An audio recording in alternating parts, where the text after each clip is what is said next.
লিখোতে কিমান পইচা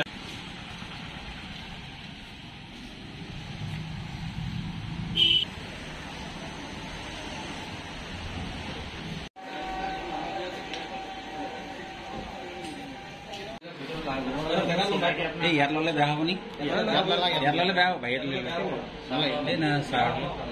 থানাটো নালাগে থানা দাদা কি হৈছিলে ঘটনাটো কি গম পায় আপোনাৰ মই বিশেষকৈ মই একো নাজানো মই পাতহে চিনি আছিলোঁ চাবা চিনি আছিলোঁ আপোনালোকে এইবিলাক সাতশ সোমাব চাই কি কেনেকৈ কি হ'ল মই একো নাজানো কেতিয়াৰ পৰা গাড়ী চলাই আছিলে কাৰ গাড়ী চলাই আছিলে আপোনাৰ ল'ৰাজনে বিকাশ বিহাৰী ল'ৰা হয় তাৰ চলাই আছিলে কিমান দিনৰ পৰা চলাই আছিলে গাড়ী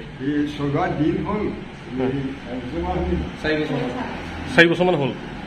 যিহেতু আপোনাৰ ল'ৰাজনৰ লগতে আৰু কিছুমান টকা উদ্ধাৰ কৰিবলৈ সক্ষম হৈছিলে এইটো হয় নহয় কথাটো আচলতে এইটো মই দেখা নাই কিন্তু সঁচা উদ্ধাৰ কৰিছে যিটো নাজানো সেইটো জানো কাৰণ কেলৈ আমাৰতো 4টা বজাতে ছুটি হ'ব পাছত চিকিলে মতে তাৰ আগতো নিদিয়ে আপোনাৰ ল'ৰাজনৰ নামটো বিটু গগৈ গাড়ী চলাইছিলে বিকাশ ঠিক আছে